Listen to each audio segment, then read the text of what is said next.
অথবা রাজনীতি এই ধরনের কোনো কানেকশন থাকার সম্ভাবনা নেই। জাতক বা জাতিকাদের ক্ষেত্রে অনিষ্ট থাকবে। একটু খাইয়া চলছিল, ওটা এখন কেটে গেল, এখন তো আরো ভালো সময় যাবে। আর বৃশ্চিক রাশির জাতক জাতিকা কেমন প্রকৃতির হয়ে থাকে? আপনি কি এরকম কাউকে চেনেন যার রাশি বৃশ্চিক রাশি? চলুন তাহলে আজকের ভিডিওতে এই বিষয়ে জেনে নেওয়া যায়। নমস্কার, আমি সোমনাথ, অ্যাস্ট্রো পার্লার ইউটিউব চ্যানেলে আপনাদের সকলকে স্বাগত। আমার সাথে রয়েছেন আমাদের পুরনো পরিচিত চয়ন চৌধুরী, আমাদের অ্যাস্ট্রোলজার চয়ন দা। উনি দীর্ঘ 18 বছর ধরে নিজে প্র্যাকটিস করছেন এবং উনি সেকেন্ড জেনারেশন। ছোটবেলা থেকে বাবার সাথে থেকে এই অ্যাস্ট্রোলজি চর্চা কিন্তু উনি করেছেন। ওদের ওনার থেকে, ওনার অভিজ্ঞতা থেকে জেনে নেওয়া যাক যে বৃশ্চিক রাশির জাতক জাতিকারা কেমন প্রকৃতির হয়ে থাকে।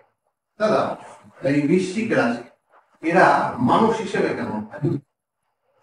দেখো, বৃশ্চিক রাশিটা খুব ভালো রাশি।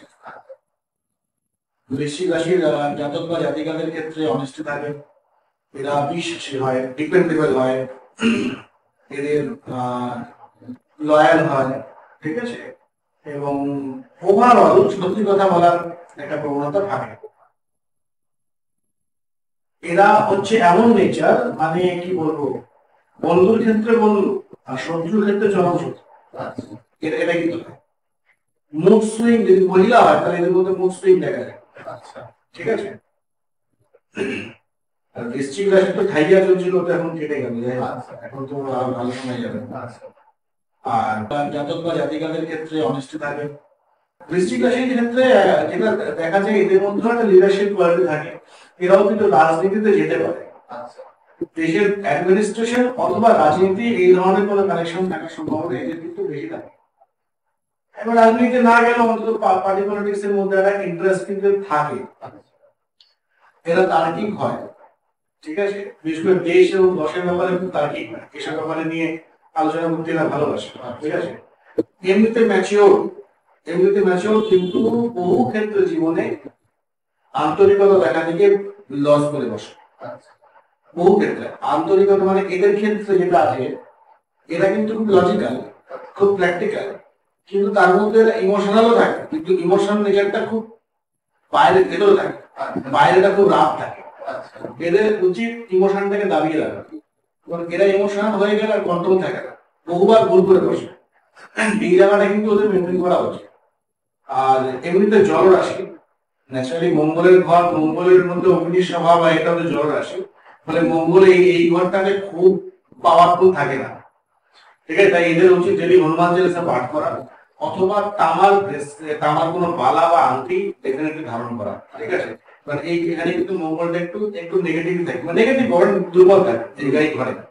আর ডেফিনেটলি মঙ্গল উঠলে চন্দ্র উঠবে, রাশির বলটা বাড়বে। ঠিক আছে, এটা করতে পারে। সূর্য প্রণাম করা এদের জন্য ডেফিনেটলি ভালো। লাল রং ব্যবহার করা সেটাও ভালো। আর অ্যাভয়েড করবে পিঙ্ক কালারটাকে, নীল কালারটাকে, এই দুটোকে অ্যাভয়েড করবে মেনি। ঠিক আছে, এরা প্রেমিক বা প্রেমিকা হিসেবে কাউন্ট করে। আর বৈবাহিক মোটের উপর ঠিকঠাক, খুব একটা খারাপ হয়, মোটের উপর ঠিকঠাক। বিয়ে কখনো কখনো বিয়ে বিলম্বে হওয়া, শুধুমাত্র ছেলেদের ক্ষেত্রে কখনো কখনো বিয়ে বিলম্বে হওয়া, মানে বলতে পারো 75 থেকে 80% দেখা গেছে। আর ছেলেদের ক্ষেত্রে বিয়ে দেরিতে হওয়ার যোগ থাকে বৃশ্চিক রাশির জাতকদের ক্ষেত্রে। দেরিতে হওয়া বা না হওয়া এরকম যোগ থাকে। আচ্ছা, এই একটা জিনিস। মানে এটা কি ওভার ম্যাচুরিটির জন্য এরকম ব্যাপার নাকি? না, তেমন না, ওভার ম্যাচুরিটির জন্য না। বিয়ের একটা থেকে বিয়ে হওয়ার পর, একটা থেকে বিয়ের পরের ভবিষ্যৎ। ঠিক আছে, আমরা বিয়ে মানে একটাকেই ধরে নিই, তা কিন্তু নয়।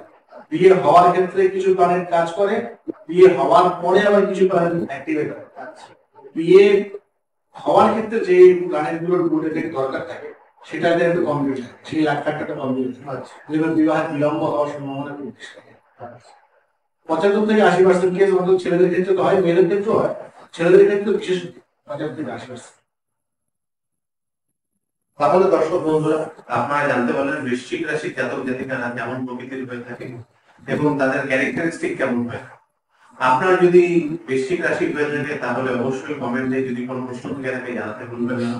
আপনার কোনো পরিচিত কারণ যদি বৃশ্চিক রাশি হয়ে থাকে তার সাথে অবশ্যই ভিডিওটি কিন্তু শেয়ার করতেও ভুলবেন না। ভিডিওটি অবশ্যই লাইক করবেন, চ্যানেলটা এখনো সাবস্ক্রাইব না করে থাকলে চ্যানেলটা সাবস্ক্রাইব করে দিন, বেল আইকন প্রেস করে অল নোটিফিকেশন অ্যালাউ করতে ভুলবেন না। আমরা এই রকমই বিভিন্ন রকমের টপিক বিভিন্ন রাশির ওপর নিয়ে আসি এবং আলোচনা করি। আর যদি কোনো খারাপ লাগে বা কোনো কিছু বক্তব্য আপনার থাকে অবশ্যই সেটাও আপনারা কিন্তু কমেন্টে জানাতে পারেন, আমরা অবশ্যই চেষ্টা করব আমরা ইমপ্রুভ করার এবং সেই বিষয়ে চিন্তা ভাবনা করে আপডেট করার। ভালো থাকবেন, সুস্থ থাকবেন, দেখা হচ্ছে পরবর্তী ভিডিওতে। নমস্কার।